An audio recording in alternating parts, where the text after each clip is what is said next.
Welcome to the Great Detour podcast. I'm your host, Jess.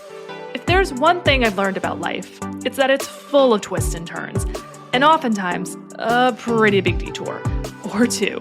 Sometimes these unexpected paths lead us to a life better than we ever imagined, and other times they give us the hardest lessons we never wanted to learn. But almost always, they leave us changed. Join me and my guests as we explore life's unplanned paths and learn from stories of growth, resilience, and transformation.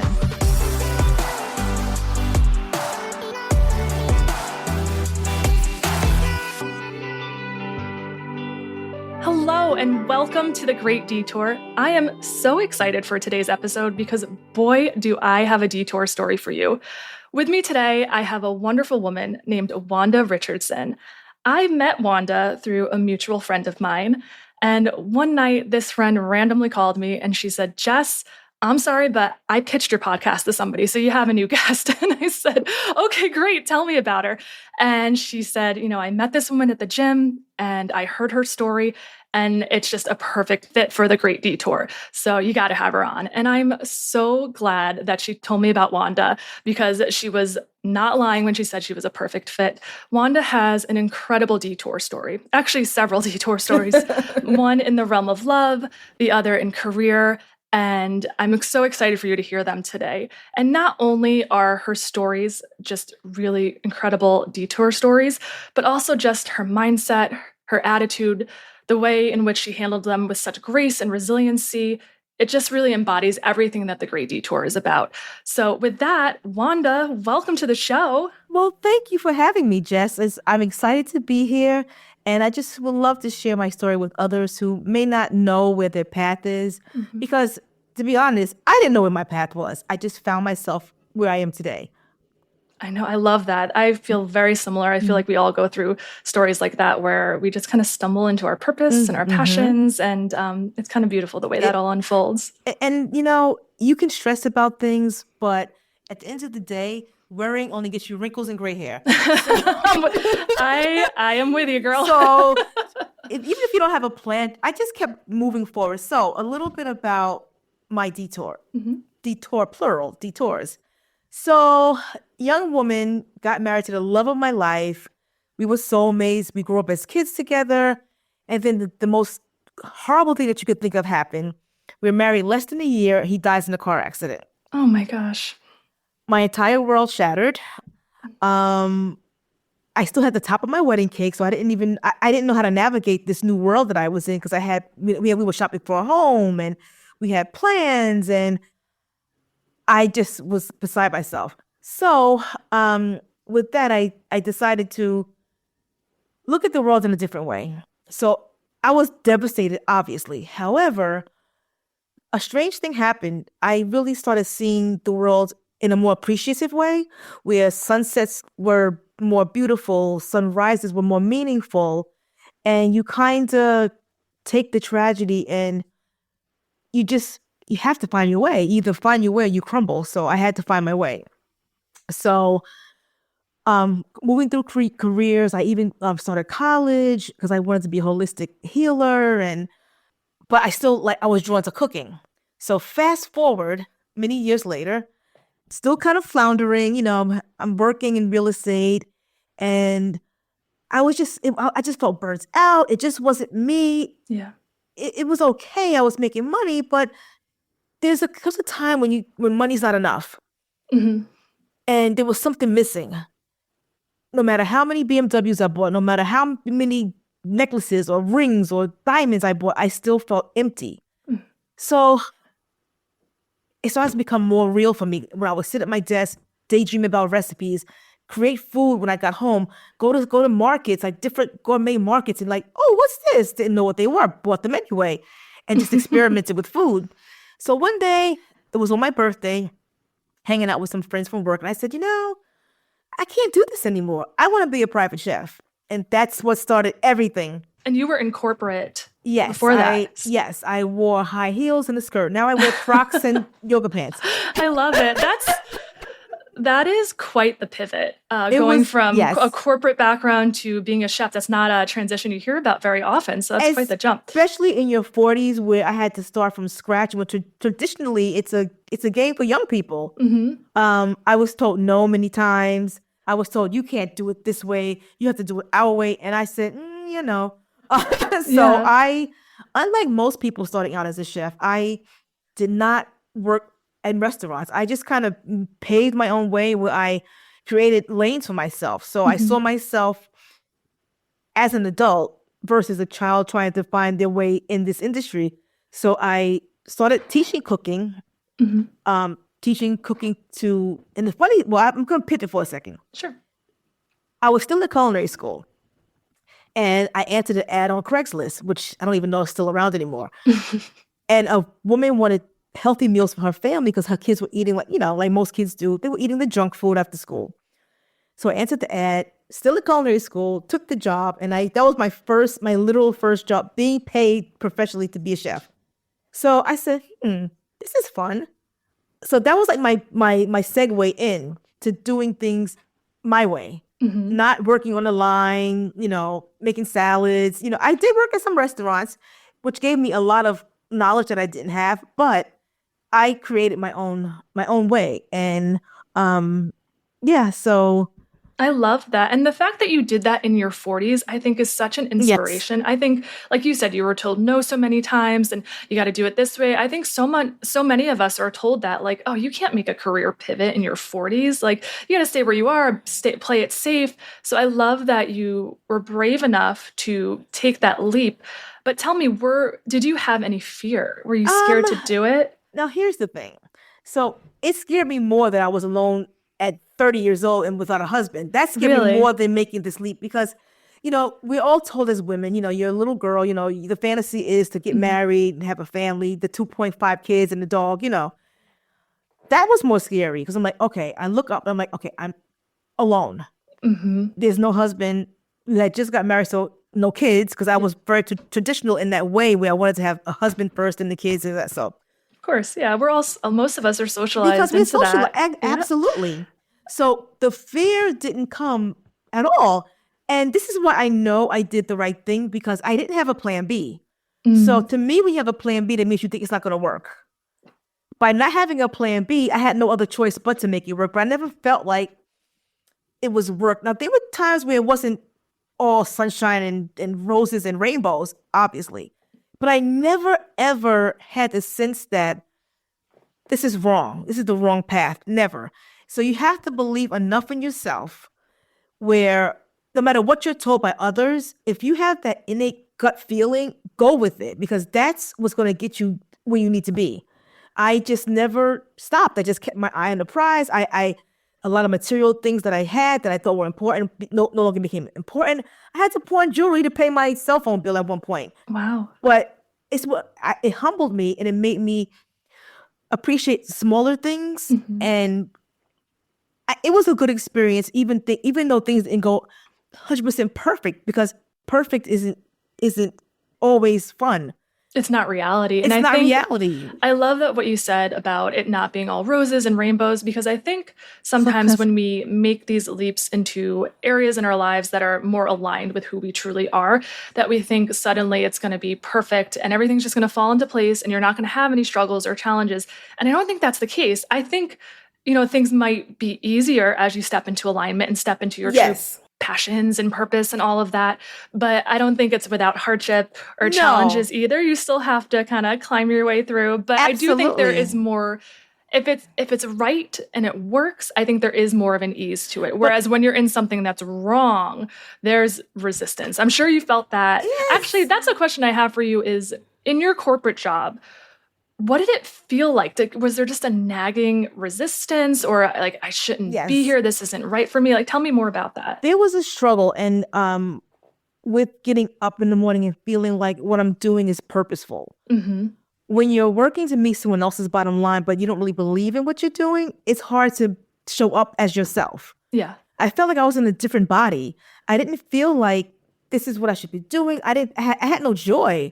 Mhm. My joy was daydreaming about what I would eat for lunch that day. That was seriously, that was my joy. I would go to restaurants in the area. That was my joy. And I found when I would do these big events with my family, because Thanksgivings were really, really big. We really were into it. Family from upstate New York, from Long Island, New York, from all over the state of New York, because I'm from New York originally. Yeah. I moved to Connecticut some years ago. But everyone would come together and people would say, oh my God, you cook for 60 people? I'm like, yeah. To me, it was like, oh, yeah, is that not normal? Girl, I admire it because you could not pay me to cook for 60 people. It just felt so natural. And the one thing that I did gain from leaving the corporate world was my mornings were more peaceful. I would wake up with this feeling of yay, even though I'm watching my car get repossessed and going down a block. It doesn't matter. Yeah, that happened too. But I just said, okay, well, before here's my credit, let me go buy another car that's cheaper. Because, I had a corporate job that was making decent money but I said, you know what? I don't care. Because what mattered more to me was waking up in the morning and feeling that feeling of peace. There's nothing to replace that. No amount of money can replace that feeling that I feel every day, even now. I wake up and I'm like, oh my God, I just feel like, yes. Like, seriously, like not even, it's something I really can't describe, but it's something that I feel accomplished. Yeah, I may not be on TV, I may not be famous, but I don't want that. I want what I have. And what I have is a sense of purpose. Feeding people, to me, is one of the most important things you can do. I mean, we all have to eat, but to me, it comes from like the soul. Yeah. So when people go, and you hear it in the background, I'm going, yeah. Because it's you're giving a part of yourself that you wouldn't normally get, that you don't have the opportunity to give all the time. Yes. And that's what cooking for me does. Because I'm a people person, and I love when people are happy. I love when people around me are happy. Yeah. And by cooking for them, and I'll tell you a story. I was working at a restaurant at one point, and there's a thing called family meal. So we all have to, we take turns. Oh, I've seen this on cooking shows, like The Bear. The Bear, exactly. Yes, exactly. Yeah, they have the family meal. Exactly. So so I was responsible this particular day. We had pork shoulder, and I made arroz con gandules, which is a Puerto Rican dish traditionally made, in Puerto Rico, and pork shoulder. One girl, she sat down, she cried. She goes, oh my God, this reminds me of my grandmother. Her grandmother had just passed away. Oh. It moved her to tears. And it created a memory for her. And if you can do that through your food, I felt like, you know what, I'm a winner. Yeah, you're making an impact. That's the same thing with music too. I think like sound and taste, it can bring back really powerful memories absolutely. And evoke such deep emotions and bring you back to a certain place or remind you of a certain purpose. So I love that. For people like me, cooking can be it's just, you gotta get it done. I do it because I have to. But it's so interesting to hear it from your side where it's not just something that you do or you have to do. Like it's a life-giving activity for you. It really is. And through it, you actually give life and energy to other people. Yes, because food is sustaining. We all have to eat. But if you make it an art, I find it to be an art. I recently came back from vacation, as you know, and we had bought some pastries in. So one of the girls, she goes, oh, I'll be right back. I'm going to go to my room, put it on the plate. So she goes, I thought you were just going to pop it on the plate. I had the berries. She said, this is incredible. There's not be a piece of cake on the plate. But no. I had to find the berries, and I got because that's just innate for me.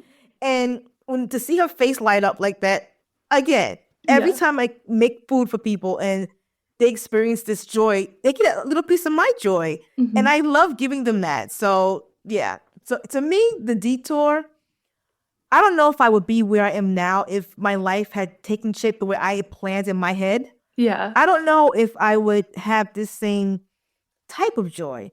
It would be, I'm sure I can find joy in anything because that's just my personality. But this feels more like me. I feel more like me than I've ever had in my life.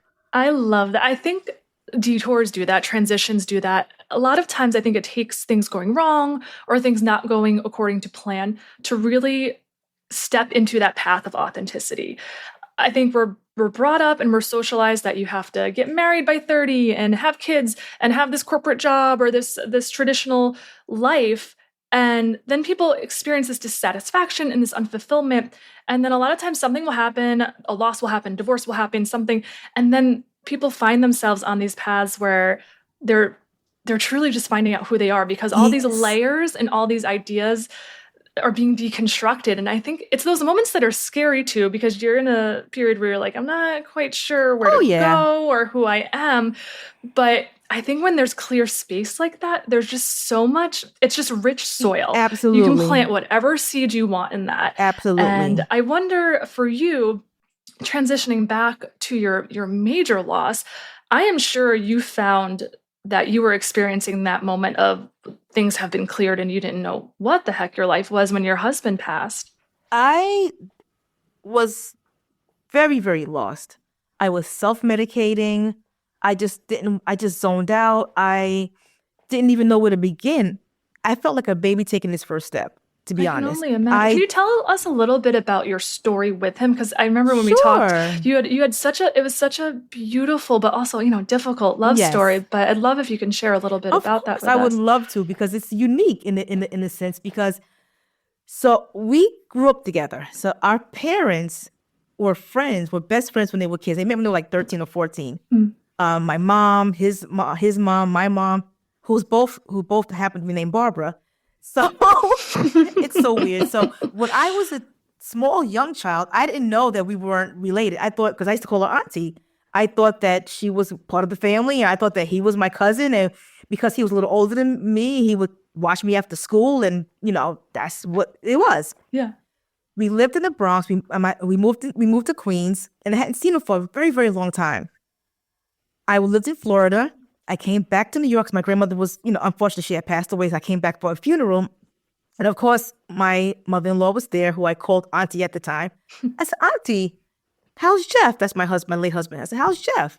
She goes, oh, let me call. Because I always had a crush on him when I was a little girl, because he was just the kindest. Even as a kid, he was kind. There was something kind about him. Mm. And I remember that feeling. I mean, you don't know what anything is when you're like 7 or 8. I just know that I felt kindness from him. So she goes, oh, well, let me give him a call now. And she called him. We made a date.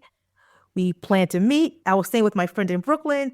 And then I never came back. She said, well, I thought you were going to meet your cousin. I said, well, actually. So we literally fell in love in one weekend. I had to go back to Florida. We both were engaged to other people. Oh my gosh. Yes. We broke off our engagements, and we fell in love, and our parents going, what's happening? Yeah, it's a whirlwind Like, romance. what's going on? Yeah. And he was truly my soulmate. We both knew it. Everyone could see it on our faces. It was something that I've never experienced, and I knew it was special. I knew when we fell in love that it was special. That wasn't lost on me. Yeah. Which is why it was even more devastating than probably. I mean, every loss is devastating, but this was something. I have experienced loss before, but this was something that was just gut wrenching. I couldn't eat. I was found on the floor, just crumbled up in tears by my cousin, who's here now helping me out. And it took me a very, very long time to even know who I was, because I would identify with, hi, I'm Wanda, I'm a widow. Oh, it's hard. I just felt like I wanted to keep him alive some kind of way, and always say that, or validate why I'm single, because no, I'm not single.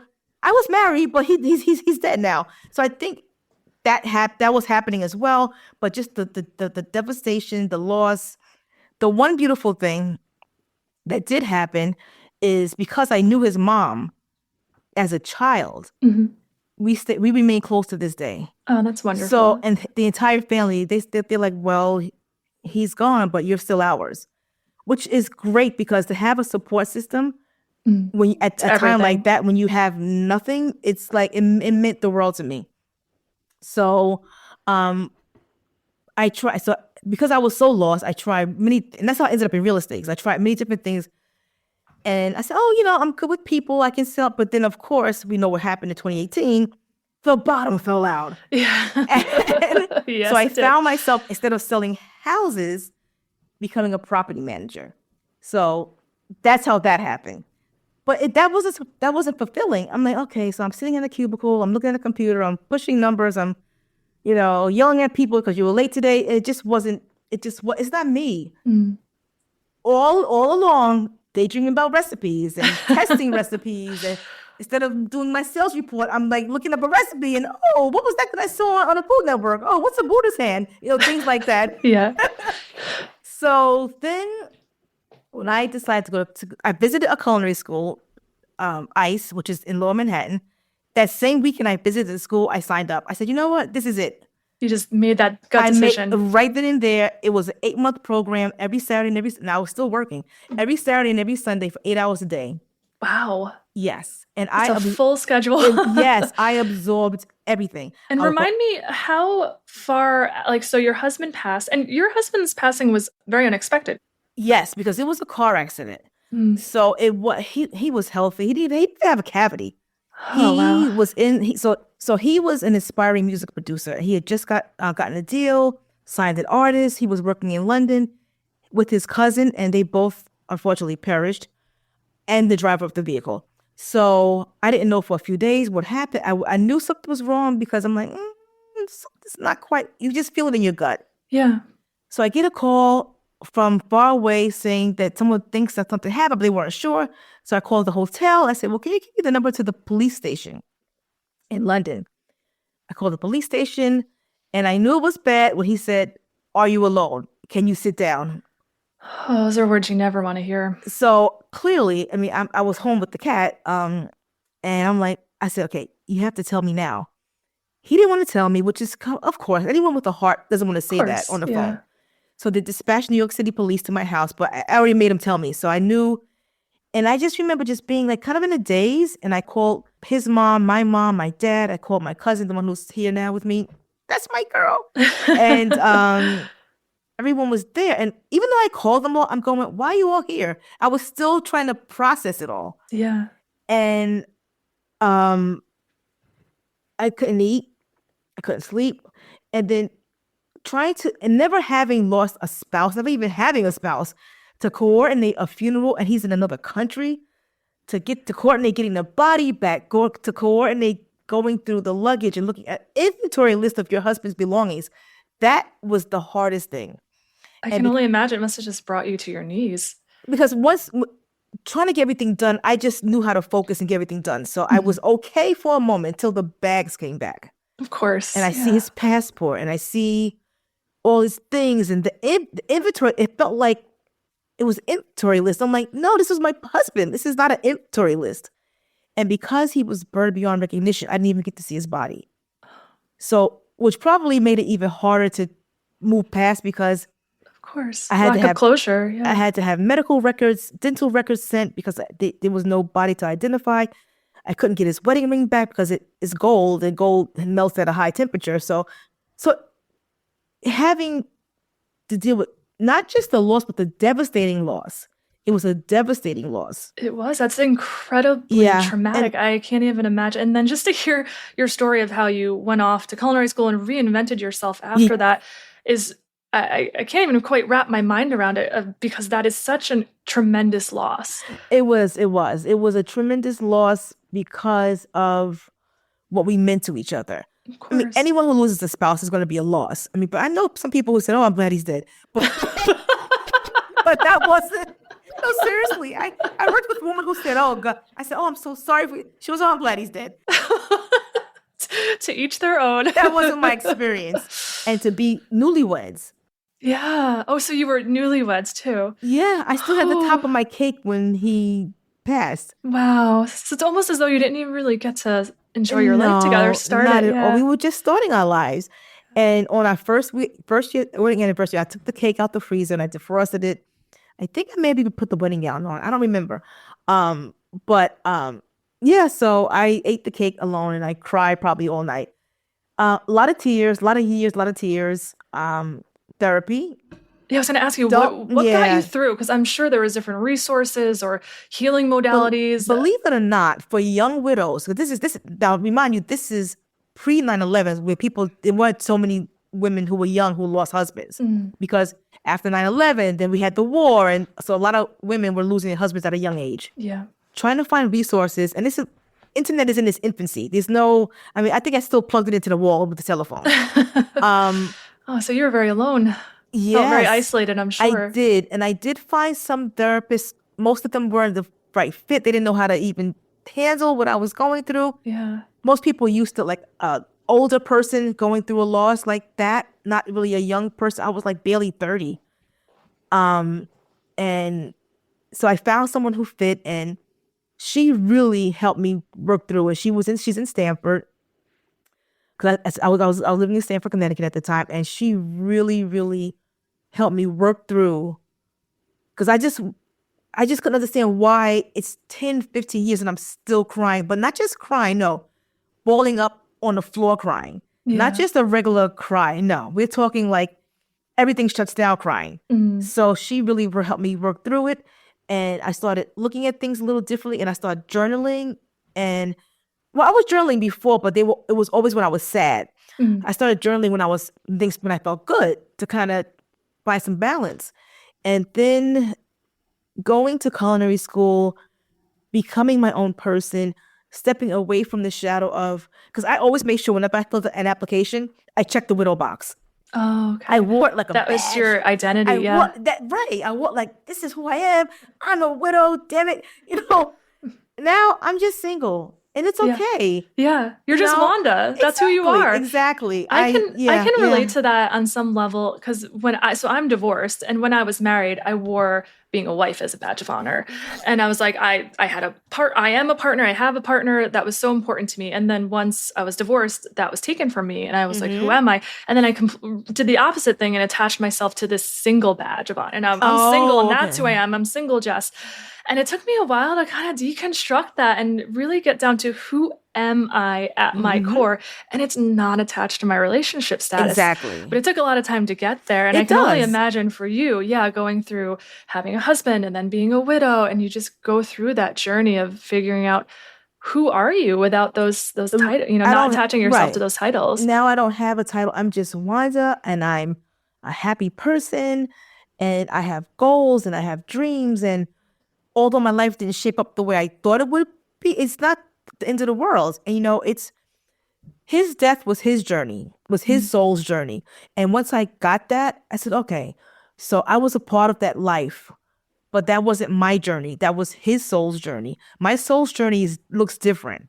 So I have to cultivate my soul's journey and not be stuck on that. That was a moment in time. As devastating as it was, I had to come to grips with that. And my soul's journey was not his. Yeah. We all have our own soul's journey, even if you are partnered up with someone. Mm-hmm.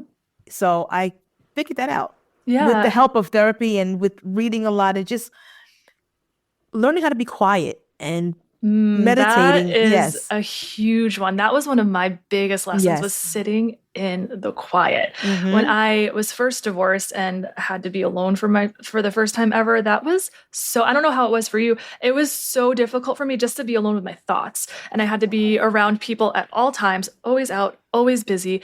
And it took me several years to kind of sit in the discomfort and just learning how to be by myself, but also enjoy my own company. Mm-hmm. And it's definitely a journey, but the stillness, I think, is when the most, you get the most intuitive hits and the guidance comes in, and you can really, I meditate too. I'm a big believer in it. And I think, that's when you can hear more clearly your gut and your intuition. Absolutely. Absolutely. Because I was like you, I always had to have people. I always had company. I always had, but then when they would leave, that's when the bawling would start. That's what you always hear about loss too. Like, it's when the funeral's happening and everybody's around and busy, it's like you're distracted. But once that week goes away, it's very hard. It's because then you're there. It's like, okay, I'm alone. Yeah. And so I started like having a lot of people over and always having the music on really loud. And I stopped listening to love songs because it was painful. Yeah. And then when I did listen to them, it was my cry session time. Okay, I'm going to put on Mary J. Blige and we're going to cry this out together. And But I love that you cried so much and that because I think it's so important to feel the feelings. to Oh really yeah. Oh go yeah. through it. One of the things I struggle with, and my therapist tells me sometimes, is you got to feel them, Jess. I have a tendency to intellectualize them. And so I'll Oh. want to understand, oh, I'm feeling this way. Why do I feel this way? Where does that come from? Is that from childhood? And she's like, just Everything's feel from it. childhood. Yeah, it is all from childhood. It's all from childhood. But just feel the feelings. And I think that's how we process them. And I don't think there's any Absolutely. particular timeline. Like the way you grieve could be so different from the way Yes. somebody else grieves loss. Absolutely. And no one, I think, should ever be comparing grief or timelines or journeys. You know, everybody, and I don't know that grief ever really goes away. The way I've heard it is it's integrated. Like Yes. it's part yes. of you. Yeah. It's like when you, I don't know, have a scar. You remember when you hurt yourself and you look down at the scar. Okay, it's part of who I am now. Yeah. But it doesn't mean that life should end, you know, because I thought, of course, I had those thoughts too. Let's not even go there. But it's just a part of me. It's not who I am. It's just a part of my story. Yeah. At one time I was like, this is me and this is who I am. And no, it's a part of my story. Yeah. And if anyone gets anything out of this, just know that no matter how hard anything is, everything that's happening right now is going to be a memory. So whatever you're going through today, it's going to be a memory. When you wake up tomorrow, in an hour, it's going to be a memory. So you're not going to be in the same place forever. And even though I thought I would, because it just felt like it was forever. Yeah. But it's going to be a memory. Everything that you're going through is going to be a memory. I've heard it said that nothing good or bad lasts forever. So when you're in the good times, savor enjoy them. And then when the bad times come, just hold on to the fact that there will be an end in sight. Exactly. And move forward and just, you know, even through bad things, you can still find a glimmer of light. So don't, because let's just face it, you can't have yin without yang. You need both in life. It's true. If bad things are happening, you can't get bogged down by it. Say, okay, like when my car got repossessed, okay, I guess it's time for a new car now. What do I do now? And I love it. I learned how to take the train. I'm like, okay, you know, whatever. It is what it is. But yeah, it really cultivates your resiliency though, because I'm sure you've been through a lot now. When you get hit with obstacles now, you're probably like, oh, that's nothing. Absolutely. Oh, is that all? Okay. Exactly. Yeah. Yeah, but that's how I feel. It's like the stuff that used to stress me out or would completely derail me now. I'm like, oh, okay. And I don't know what the solution is right now, but I'll get through it. I'll figure it out. Of course. There's no growth without you have to have bad times to appreciate the good times and for growth. If everything was always like happy and handed to you so easily, how would you grow? How would you even become Jess? Exactly. You couldn't grow. You couldn't grow.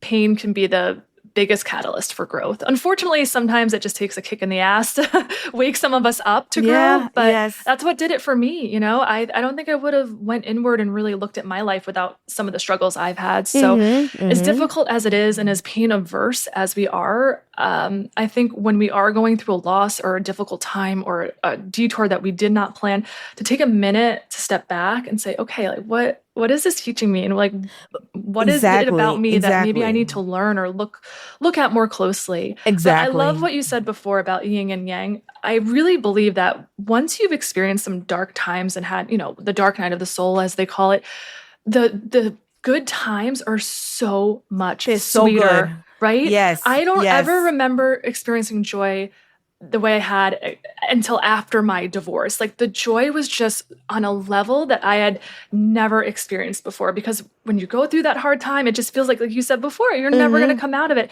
And then somehow one day you wake up and you're like, oh, I feel okay today. And then the next day happens, and then something wonderful happens, and you just feel this glow inside of you. And it's just, it's on a level that you hadn't experienced, I think, before that hard time. You wouldn't have known that joy. And the funny thing is, I was always afraid to do things alone. I've been to Spain alone. I go to dinner alone. I'm like, all my friends are busy, but I want to try that new restaurant on Greenwich Avenue. I put on my clothes, I put on my lipstick, and I go. I feel like I know myself. I don't need the crutch of another person by my side. And that all comes from having experienced the loss and having grown, having, the detour, because I'm more authentic now than I've ever been in my life, because I realized that you can't live for other people.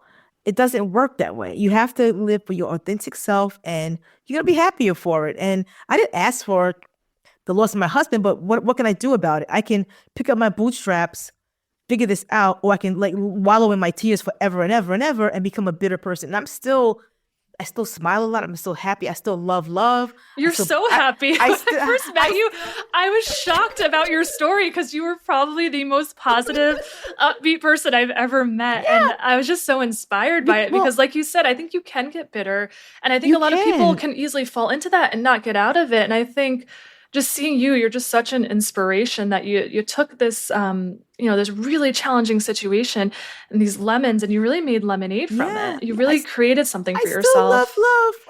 I was going to ask you that too, because, having been divorced, I get asked all the time, are you sure you want to get married again? Because I think people believe that once you've gone through something difficult like that, you might give up hope or faith in love and marriage. So I'm curious for you, do you believe in love and marriage, and do you aspire to that again? Absolutely. And I wasn't ready before, and I did date because I'm human, and we're social creatures. Of course. But I know for a fact that I was not picking the right partners because I really wasn't ready. Mm-hmm. I thought I was ready because that's the thing that that's what we do. Of course. You have to have a partner. No, you don't. Yeah. I'm just as fulfilled without a partner that I ever have been. But that's who you were at that point. What's that Maya Angelou quote that says, do the best you can until you know better, and then when you know better, do better. Exactly. That's it. Perfect quote. Yeah. So, but I still aspire to love, and I have a lot of love to give, and I still love love. When I see other people in love, it makes me happy. Oh, I love that. To see their love. So yeah, I do. That's incredible. Yeah. How have you noticed, at least I've noticed this for me, as you grow and heal and step into, who you truly are, does your taste in men change? Because mine certainly has. Yes. So even the type changes. Right, because the type isn't about the looks anymore. It's about what can you offer my heart? Exactly. And how can we complement each other? Yes. It's not, of course, we are creatures of, we like to see, we're very visual creatures. Yeah. But it's not the first thing on my list like it used to be. Mm-hmm. It had to be this height and this, job and this, car, and I could care less. Right? Exactly. Don't pick me up on a bicycle, but but it doesn't have to be, a Rolls Royce or anything. Yeah. No, I hear you. My list like that has gone out the window, and I do have a list. I have it on my phone, and I look at it all the time. But it's more a list of qualities that I'm looking for in a partner. Exactly. And I always just keep it top of mind. And I'm just hoping to attract somebody in with those types of qualities. I think you will, as long as because I am a strong believer in you get what you give out. So if you give out this positive energy and you give out, a caring, you're going to get that back. If exactly. Not, yep. And I know exactly why, through help of my therapist, why I was attracting certain men, because I really wasn't ready. So I attracted men who weren't in the committed headset, because I thought that I wanted that, but no. Same. I thought that I was too. I was like, I'm ready for a real relationship. But I really wasn't, not at all. There was nothing. I was still secretly comparing everyone to Jeff. Oh, I can only imagine. I'm like, Jeff wouldn't have done that, or Jeff wouldn't have said that, or I was doing that, without even knowing it until one day I was like, but he's not Jeff, so of course he didn't say that. So yeah. Do you still carry Jeff with you, and how does that show up in your daily life? I never take this off. It's a necklace that she's wearing. Did he give you that? No, but I bought this because I couldn't get his wedding ring because it was lost in the accident. Yeah. So I bought this as a symbol of our, and it's a matching ring that I don't really wear a lot because I'm a chef. I can't. Oh yeah, you can't. You can't find it in the turkey, so I don't wear it. But I never take this off. I shower with it. I go to the beach with it. I do everything with it. So this is my symbol. You always carry him with you. But no one knows really what this is. But I'm telling the world, I guess now. But that's why I never take it off. Yeah, that's a beautiful way to honor him. Yeah.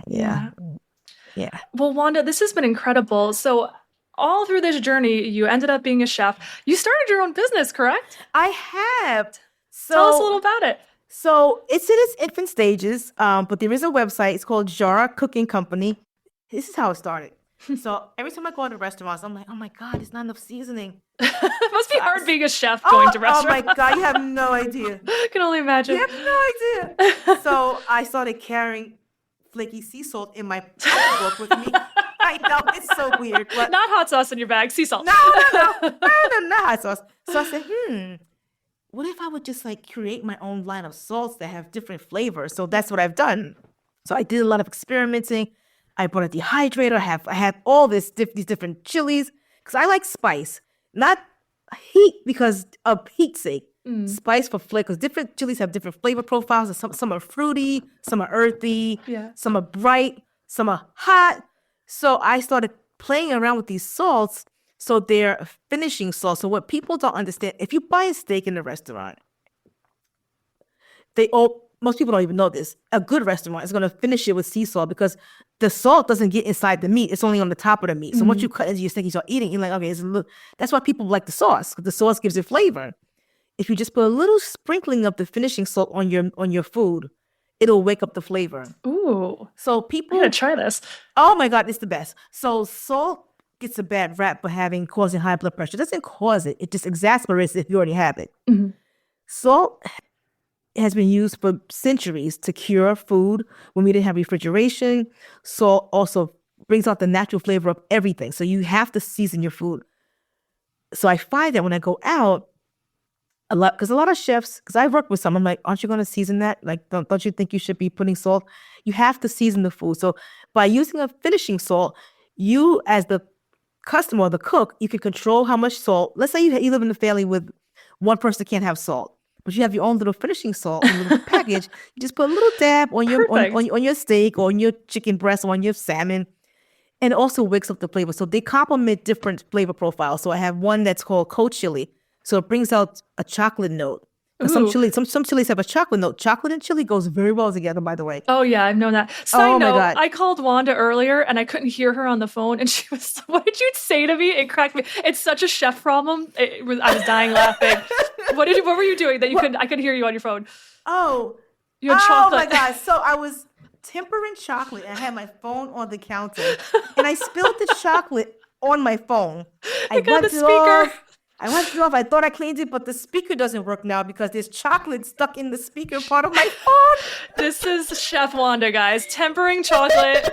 Got it in her cell phone. So chef problems. Chef problems. Yeah, but it's a good problem to have. It's a good problem to have. It's wonderful. I really do believe in eating the way your body was intended for you to eat. So I have another product, which is called Super Seed Granola. So seeds and nuts play a role in helping us process vitamins and minerals, and they give us micronutrients.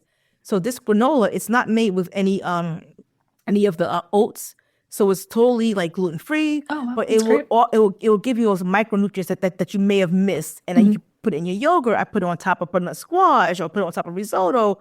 Sounds delicious. Yeah, so they're different, and I'm developing more things, but I have a spice rub for ribs in the summer, and I have a dukkha, which is a wonderful spice blend of nuts and cardamom. It tastes so good.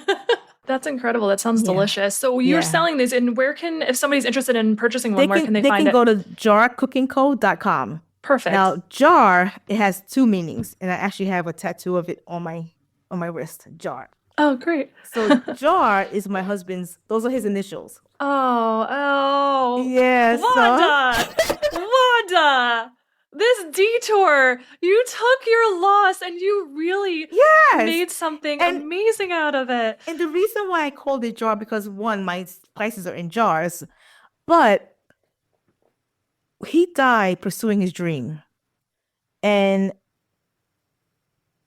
his dream was, he wanted to be a music producer. And I always admired him because he just never stopped. I mean, he had failures like anyone does when you're pursuing something. But he just had this tenacity and this talent. He had an ear for music. And I just thought that And when he finally got the record deal and he got the contracts, and I just thought that was so. I was proud of him for Of that. course, yeah. So I want him to live on through me. Yeah. Yeah. And you're really honoring him in Yeah. such an incredible way. So Yeah. I'll link that in the show notes if anyone's interested in purchasing those salts. But you also are a personal chef and you offer services for anyone in the New York tri-state area, I believe. Well, that was my initial route. I do work for a wonderful family. So I was doing different events and different parties. I did bachelor parties. I did bachelorette party, no bachelor. I was going to say, do bachelor parties hire chefs? That's not what I think of. No. Women, I could see that happening. Exactly. Bachelorette parties. I did birthday parties, and I would go from home to home, and But then I found a wonderful family that I adore. So I work for one family, but I still am open. If I have an opening, it's like this week. I'm open because they're away. Okay. I never turn down meeting new people and sharing my food. All right. Well, you heard it here first. I will link the website in the notes. Absolutely. If you have any cooking needs or need of some wonderful salts, a cooking class. I love teaching people because. Girl, I need a cooking class, please. Oh, yes. Or a man that can cook. That's also what I'm looking for. So if you know anybody. That's even better. That's even better. Even better. I actually give lessons to my trainer because she goes, oh my God, I can't cook for anything. I eat protein bars. I said, okay, we're going to give you some lessons. So I give my tips. I give my trainer some tips because, she helps me out with, you're a chef. You got to keep this all together because you're eating all day long. So it's like you have to have a trainer because, I don't want to be as white as the stove. So all about balance.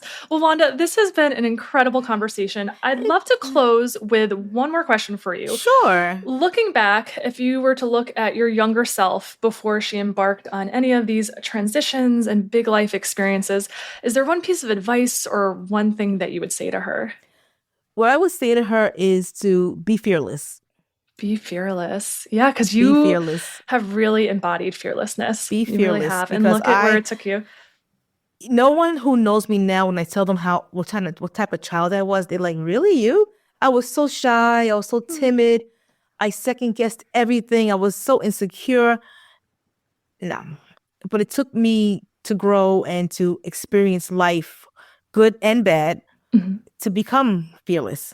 Yeah. Well, thank you so much for sharing your story and your bravery and your vulnerability. Thank you for having me. No, of course, it was an absolute pleasure. And I'm sure that your story and the insights and lessons you've learned along the way will definitely inspire listeners. Anybody who's considering a career pivot because they're unfulfilled or who has experienced loss in whatever capacity, I think you will come through the other end of it. I promise you that. I didn't believe that, but I promise you.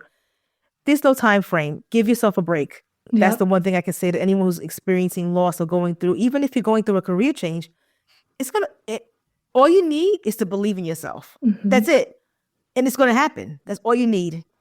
And don't listen to outside voices because they don't have your best interests at heart. Only you know in your heart what's best for you. So don't listen to outside voices and believe. That's all you need. Absolutely great advice. Well, thank you again, Wanda. Thank you, Jess. So grateful for you. Thank you for having me. It was wonderful having this conversation with you. Thank you. Okay, take care. Thanks for listening to this episode of The Great Detour. If you like what you're hearing, I'd love if you could leave a rating or review wherever you listen to podcasts. And don't forget to subscribe so you never miss an episode. If you have a detour story of your own, you can send it to mystory@thegreatdetour.com. or shoot me a message at The Great Detour on Instagram. Thanks for taking this journey with me.